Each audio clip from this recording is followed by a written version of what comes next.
महाकाय सूर्यकोटि समप्रभ निर्विघ्नं कुरु मे देव सर्वकार्येषु सर्वदा। नमस्कार दर्शकों, मैं आचार्य संदीप जहांगीर हमारे YouTube चैनल राजग्रहों के में आपका हार्दिक स्वागत, अभिनंदन, जय श्री राम। जैसा कि मैंने बताया कि हमारे इस चैनल में प्रत्येक बार मैं एक नए अध्याय के साथ उपस्थित होऊंगा। आज उसी कड़ी में मैं एक नया अध्याय जिसमें कि यह बताऊंगा कि बच्चों का अध्ययन कक्ष और उनके बैठकर पढ़ने की दिशा और उनका अध्ययन कक्ष कैसा होना चाहिए। जैसा कि आप सभी जानते हैं, कई बच्चे बहुत मेहनत करते हैं। यह दौर भी एक प्रतियोगिता का दौर है। एक दूसरे से सभी आगे बढ़ने में लगे। माता पिता भी यही चाहते हैं कि हमारा बच्चा अच्छी और उच्च शिक्षा प्राप्त करे। आज मैं वही बातें आपको बताऊंगा जिससे कि बच्चा जितनी मेहनत करे उसका परिणाम भी उसको मिलना चाहिए। ज्योतिष और वास्तु ये दोनों एक दूसरे के पूरक हैं और ज्योतिष एक विज्ञान भी है। वैज्ञानिक दृष्टिकोण से भी ये कारण सही बतलाए गए। पहले बात करते हैं दिशाओं की। सबसे पहले दिशा ईशान कोण। ईशान कोण का प्रतिनिधित्व गुरु करते हैं। इस दिशा के स्वामी हैं। फिर बात करते हैं पूर्व दिशा की। पूर्व दिशा का प्रतिनिधित्व सूर्य करते हैं, क्योंकि पूर्व दिशा से जब सूर्य उदय होते हैं तब इस पूरे जगत को अंधकार से प्रकाश की ओर ले जाते हैं। अब बात करते हैं अग्नि कोण की। अग्नि कोण का प्रतिनिधित्व शुक्र करते हैं। दक्षिण दिशा का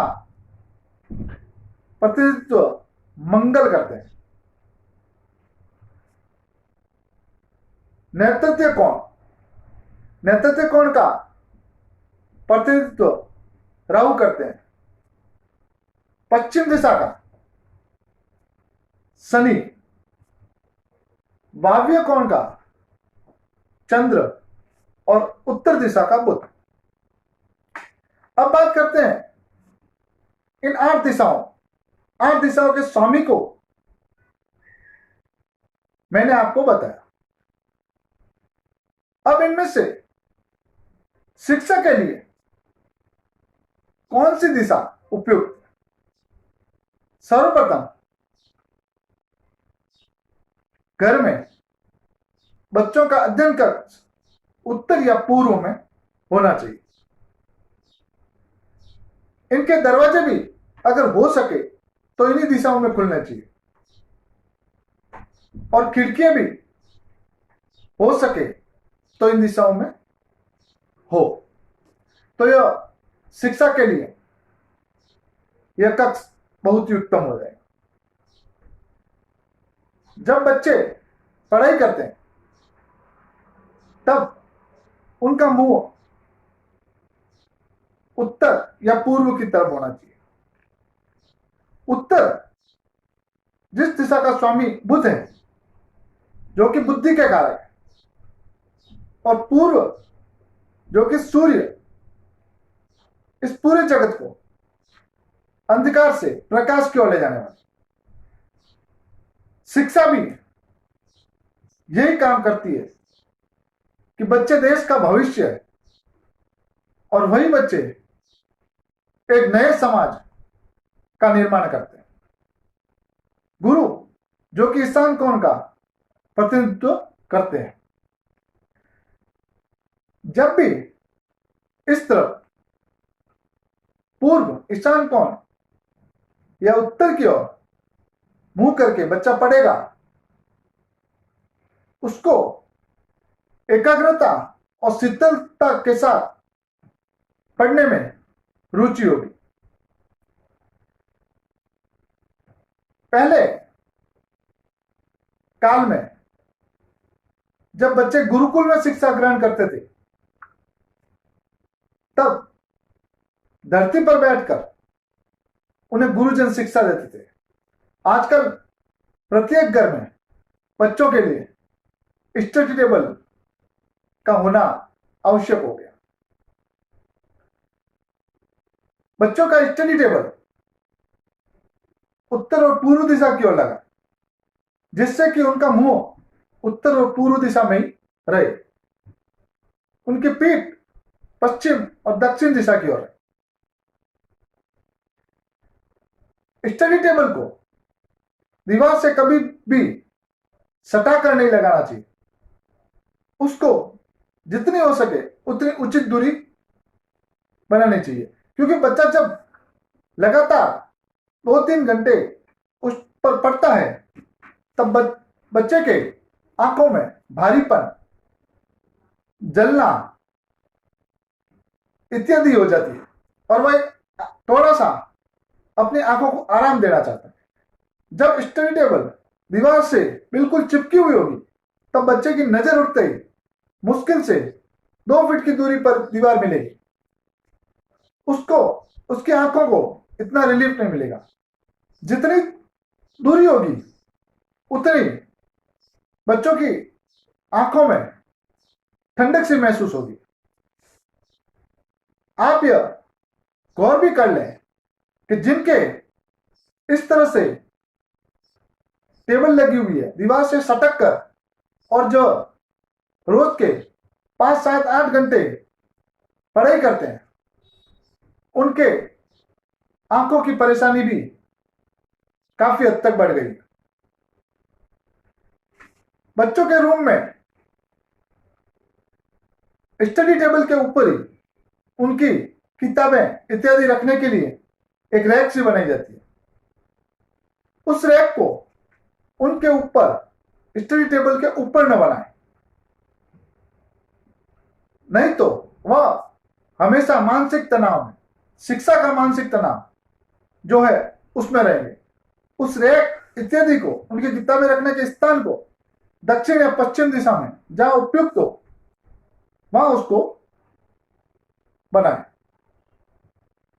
बच्चों के रूम में प्राकृतिक रोशनी जो कि सूर्य के द्वारा मिलती है, अगर हो सके तो ऐसी खिड़की बनाएं जिससे सूर्य की रोशनी सीधे उनके कमरों तक पहुंच सके। अगर ना हो तो ऐसी खिड़की जरूर कमरे में होनी चाहिए, जिससे कि वह सुस्ताने के समय कुछ आराम के बहाने उस खिड़की में से प्राकृतिक हवा का आनंद ले सके और उनको स्फूर्ति और ताजगी मिलती रहे। खिड़की के बाहर ऐसा स्थान न हो जिसमें बहुत ज्यादा शोर शराबा, भीड़ वाला इलाका हो। हर तरह से मन को शांत करने वाला दृश्य अगर खिड़की के बाहर हो तो काफी सुखद अनुभूति होती है। बच्चों के अध्ययन कक्ष में हल्के कलर रंगों का प्रयोग करना चाहिए और भड़काऊ व उत्तेजित कलर उन कक्षों में उपयोग नहीं करना चाहिए, और ना ही ऐसे कोई पोस्टर, तस्वीर इत्यादि लगाने चाहिए। बच्चे को जो कलर, हल्के कलर जो ज्यादा पसंद हो, उनका उपयोग करें। अध्ययन कक्ष में पूर्व से उत्तर की ओर ईशान कोण की तरफ मां सरस्वती जो कि ज्ञान विद्या की देवी है, उसकी तस्वीर भी लगानी चाहिए। और बच्चों को यह नियम बनवाना चाहिए कि सर्वप्रथम जब अपने टेबल पर अध्ययन के लिए बैठे तो उस देवी को करबद्ध प्रणाम करके याद करके अपने अध्ययन करने के लिए बैठें, जिससे कि बच्चों की मन की एकाग्रता और विचार ये सभी एक होकर वह अपने शिक्षा में पूर्णतः ध्यान दे सकें। अब बात करते हैं, कई घरों में ऐसा देखा है कि बच्चे केवल आधुनिकता की ओर ही दौड़ रहे हैं, शिक्षा में उनका मन कम ही लग रहा है, अपने अंदर आधुनिकता और भौतिकतावादी का एक ज्वर लेकर बह रहे हैं, क्योंकि वो बच्चे सोने के समय अग्निकोण में सोते हैं। अग्निकोण में सोने वाले बच्चे हमेशा दुनिया की चकाचौंध में दौड़ने वाले होंगे और शिक्षा से उनका मन धीरे धीरे उबता चला जाएगा।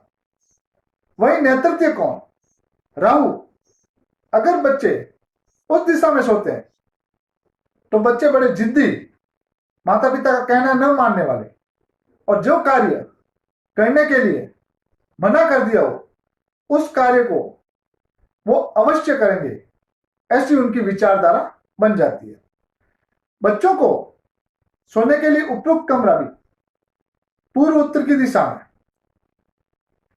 है और उनका सर पश्चिम दिशा या दक्षिण दिशा की ओर रहे तो काफी बेहतर रहेगा।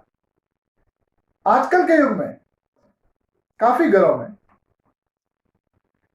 एसी का प्रयोग हो रहा है, पूरे कमरे को एयर टाइट बना दिया जाता है, उसमें बच्चे सोते हैं। जब सुबह उठते हैं तो आप गौर करना, उनमें एक आलस्यपन, जुझारूपन की कमी और जो स्फूर्ति होनी चाहिए वो उनमें नहीं रहती। उनके हाथ पैर में या पूरे शरीर में भारीपन, दर्द, हल्का हल्का इत्यादि रहते। वहीं उस बच्चे को प्राकृतिक हवा में किसी खिड़की के पास सुलाएं, क्यों, इस जहां एयर टाइट नहीं होगा वहां कूलर, पंखे इत्यादि का उपयोग कर सकते हैं। और वही बच्चा अगर उसके साथ कुछ प्राकृतिक हवा के साथ उसका लाभ लेगा तो आप सुबह देखना वही बच्चा स्फूर्तिवान, चुस्ती भरा हुआ होगा, उसमें एक नई चेतना जागृत होगी। यही बात है आपको बता रहा हूं और ध्यान रखने योग्य, जिससे कि आपका बच्चा जितनी मेहनत करे उतना परिणाम उसको मिले और आप जो सपने संजो रखे हैं अपने बच्चों के लिए वो भी पूर्ण हो। इसी आशा के साथ कि आपको यह वीडियो पसंद आया होगा। अगर पसंद आया तो इसको लाइक, शेयर और सब्सक्राइब जरूर करें। पुनः एक नई आशा के साथ, नए अध्याय के साथ फिर उपस्थित होऊंगा। जब तक के लिए जय श्री राम।